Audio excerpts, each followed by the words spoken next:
Listen to your favorite shows live and on demand 24/7. Download the 77 WABC mobile app now.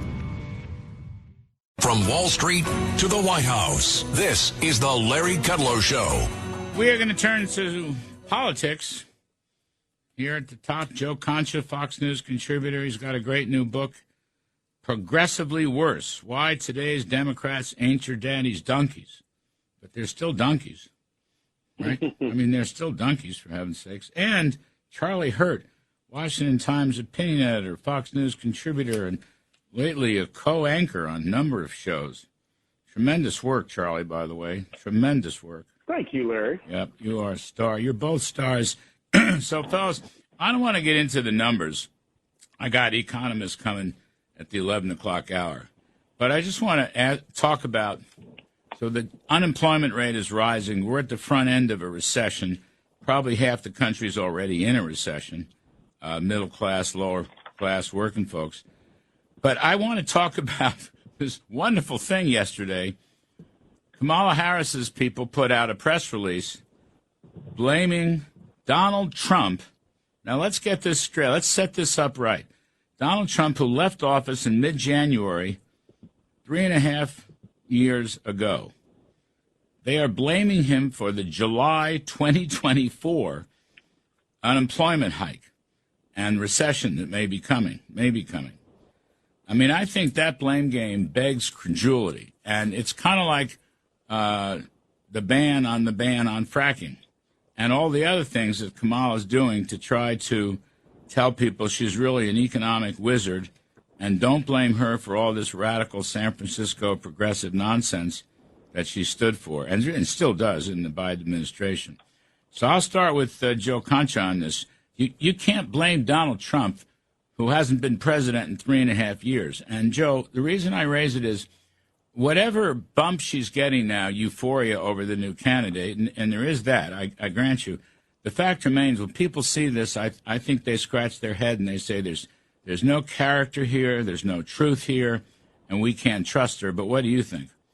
Well, Larry, Charlie, the conditions on the ground are still the same, right, despite who the Democratic nominee is, right? And inflation, like you keep saying it's going down. No, it's just not going up as fast. And we have average inflation under this administration of over 6% when you look at the last 3.5 years. And under Donald Trump, it was under 2% on average. So those are the numbers. People know that cost of living is up 20% since Joe Biden and Kamala Harris took office, and they see that gas prices are up more than 50%. And you can't spin this to them like, no, that actually isn't happening. So I think when you hear from the Kamala Harris campaign that, no, actually, this is Donald Trump's fault, when we're 3.5 years removed, you're right. People will shake their heads. And I think in the end, guys, this whole race comes down to if and when Kamala Harris and Donald Trump debate. I don't care where it is, but once you take her out of a teleprompter, out of scripted remarks, and she has to defend her past policy positions on everything from energy to the border to biological women playing against biological men. We saw how that worked out at the Olympics, to taking away private health insurance, to giving free health care to illegals. I could go down the list, but we got finite time. I think once she has to try to explain that, it goes as well as it does with Joe Biden when you take away his teleprompter. Not good. Yeah, Charlie, I just think it shows a weakness in character that people don't want to see, because they've had enough weakness of character the last 3.5 plus years. I mean, I think that's, and I have a little list here. Whoops, that sounds like a wind tunnel or something. Maybe we can fix that. But besides blaming Trump for the economy, and presumably inflation, right? Joe Biden said that he inherited a 9% inflation rate, which is an outright lie. Total lie. Kamala would not ban fracking. She no longer supports a single-payer health care system. She's fighting to fix our broken immigration system. Now, there's one, Charlie. She's actually argued down in I think the Atlanta rally, that, in fact, Trump is to blame for the broken immigration system. How about that? Trump is to blame. Trump's numbers were well under 1 million in the last 3 years. Biden's numbers were like 2.5 to 3 million per year. And just recently, because of an executive order that he said he couldn't do, but he finally did. But they're just channeling it through the normal channels in places like San Diego instead of just coming across the Rio Grande. I mean, really? Trump is to blame for immigration? Really? Trump is to blame for inflation and high unemployment, Charlie? Really? Tell me about it. Help me here. Yeah, and I think it's so important to point out that it really is, it's not just the economy that they're trying to tell this big lie about. It's also everything else, whether it's, unrest around the world or the border. And the border is the kind of the most amazing one to me, because if you look at the numbers, if you break down and you take everything else away, the December before Donald Trump left office was the lowest illegal immigration into this country that we have seen literally in decades. And then you fast forward to where Joe Biden was 1 year later, and the illegal immigration coming into this country was higher than it had ever been in recorded history. So if you're going to tell a lie, you may as well tell a giant lie. And that's what this is all based on. And when you take away all the, the heart of it is the fact that Kamala Harris, as a tactician, as a politician, is the worst politician in our lifetimes to ever be a major candidate for a candidate for a major party running for public office. And then you look at the particulars that you just rightly went through of these issues. Her record is even worse than she is as a political entity, which of course is why they have surgically removed her funny bone and don't let her laugh now. It's why they force her to read scripts, because she can't go off script. And here's the thing that I think is really interesting is that the longer they keep her in unscripted moments and refuse to let her sit down with journalists or refuse to allow her to do a press conference, what's going to happen is when assuming that former President Trump and Vice President Harris eventually have a debate, one of the things you do during a campaign is it's like a boxer. You get ready for the big debate. And if she's been totally sheltered for this entire truncated campaign, and then she has to go out on a debate stage, it's going to be really ugly for them. And so I think that if they're smart, they need to get her out there, and they need to get her talking unscripted, and they need to get her answering questions, and they need to let her loosen up and laugh if she wants to. But, of course, they're not going to do that because they know that would be devastating for her. Joe, Trump, I think yesterday, didn't he? He said he would debate September 4th, Fox News, presumably Brett Baer and Martha McCallum. I think he said he would do September 4th. Or something like that, Joe. Had you heard anything like that, either of you? I did, yeah. So he says that he has agreed with Fox to debate on September 4th. It would be Brett. It would be Martha. He wants a full audience this time. I think the mics being cut is something that he's open to. That's probably a good thing for Trump. But the Harris campaign still insists that Trump show up to ABC on September 10th. And debate her there. But their argument is invalid because Donald Trump agreed to debate Joe Biden on that day. Joe Biden, at the last debate, knocked himself out of the race or was bullied out of it by his own party. And now that's null and void because you can't just say, okay, actually, you're going to buy this car, right? You're going to buy this BMW, but now the BMW, unfortunately, the engine fell out, so we're going to give you this Yugo instead. Okay, sure, I'll agree to that. Of course, that's how it works, Charlie, right? And so I think that Harris, I don't think she wants any part of a debate, and I think she'll use this as an excuse to be like, hey, look, you didn't show up to ABC. That's it. It's over, because she doesn't want to face anything resembling a tough question, to Charlie's point. Well, Charlie, if she does very poorly in whatever debate occurs, will they pull her and go for another candidate? At this point, Larry, I'd believe anything. I mean, look at yesterday. She was crowned.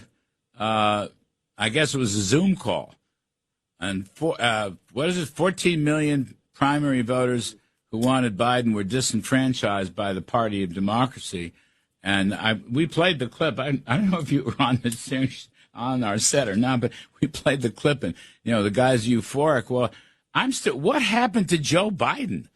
I still do not understand how they removed him. I mean, I don't understand. Even the other night, when they welcomed the hostages home at midnight, I was watching it, Trace Gallagher's show, and, you know, we all happy, joyous that the American hostages were released, even though it's kind of a spooky deal, but I don't want to go there.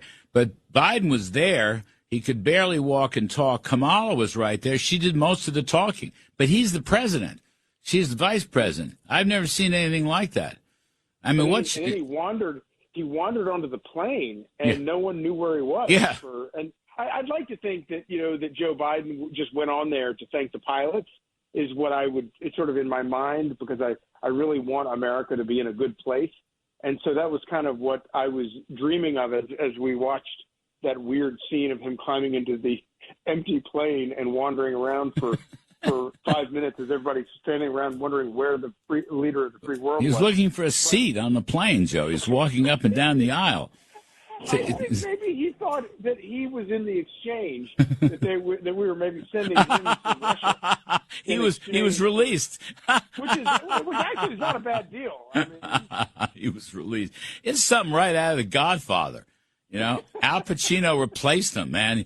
What's that line about? He says he's killed this one, he killed that one, he killed this one, and killed that one, and he says to one of the guys, "You're the only one left standing." Well, Biden's still, he's sort of standing. I don't know, but in all seriousness, Joe, I mean, it's like, what is this, Joe Concha? What is Joe Biden? Does he have a job now, or what? Is he still formally? She has been crowned as the delegate queen. I don't even know. Maybe their whole convention in Chicago is going to be on Zoom. I don't know. We'll see. But the point is, what does he do every day? Does he just sleep in, go for one of these walks? I don't understand it. You look at his schedule, which is readily available online. You Google president's schedule, and it's basically nothing. And if he was at 60% approval and the world didn't seem like it was on fire, well, then, okay, I guess it's August and presidents take vacations. But the problem is he's been on vacation for 40% of his presidency. That's an actual stat. And now he's even sundowning more and more. So we don't know who's running the country. Kamala Harris is running a campaign, but we don't think she's running it. We thought that Dr. Jill Biden was the fake doctor being the fake president, but maybe that's not the case anymore. So who knows what's going on? Or our enemies, they see all of this. But, you know, it's funny, and I know you got to get the break, so I'll make this point quick. When he wandered onto that plane, the White House immediately tried to go on the offensive and say, yeah, he was just trying to, as Charlie was pointing out, you know, he was just thanking the pilots. Well, if that's the case, then why did Kamala Harris stop at the steps and not join him? Because she didn't know what he was doing, right? So it's all BS, and that's nothing new now, is it? Let's take a break. I want to talk about, Kamala she drew 10,000 people in Atlanta. Joe Biden couldn't draw in 20 people in his rallies. And the Democrats are excited, and she has improved to polling standard compared to Joe Biden and Donald Trump. So I want to talk about that when we come back. Folks, we're talking to Charlie Hurt, Washington Times opinion editor, Fox News contributor, and Joe Concha, Fox News contributor. Joe's new book, Progressively Worse, Why Today's Democrats Ain't Your Daddy's Donkeys. I'm Kudlow. I'll be right back.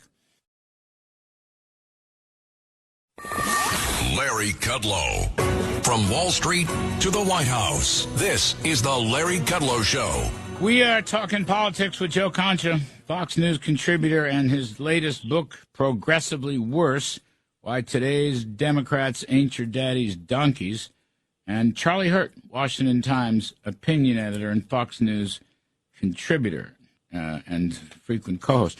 Okay, Joe, Kamala Harris, in some sense, is a fresh face, but let's just say she's an attractive woman, good performer so far. She's not Joe Biden. That's probably the biggest thing she's got cooking. She is a big lefty from San Francisco, but she's gotten off to a good start. She'll pick a vice president this week. I don't know who it's going to be. Maybe this chap from Pennsylvania, Josh Shapiro, which would be the most moderate she could possibly pick, but I don't know that. And her polls have improved relative to Joe Biden and relative to Donald Trump. So my question is, what do you make of this Kamala surge? I think, Larry, Charlie, I think it's a sugar high, quite frankly. I think they got rid of the old man. The guy they knew couldn't beat Donald Trump, would likely lose even in a landslide, lose the popular vote, lose them the Senate, Republicans keep the House, that's the biggest nightmare scenario for Democrats.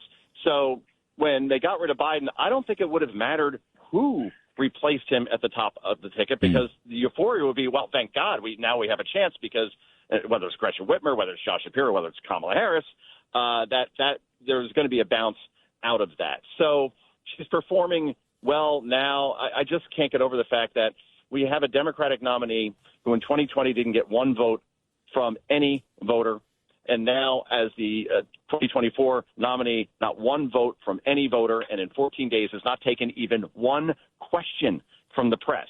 So this is the high water mark, I think. And again, I go back to my earlier point. It would come down to a debate, which will likely be watched. If it's Trump and Harris in September, you're looking at 70, 80 million people. That's historically the number that you see in these situations. And if Donald Trump is prepared, and I think he needs to prepare better for these debates, because he has to have like 15, 16 policy positions that Kamala Harris has taken and throw that back at her every time. Stay away from the race stuff, by the way. Stay away from the DEI. Stay away from anything that could make her look like a sympathetic figure where they could play the victim card. Stick to policy, be prepared, hammer her on that, draw the contrast. He wins the presidency. Well, Charlie Hurt, drawing from what Joe just said, is Trump now pivoting correctly to deal with Kamala rather than Joe Biden?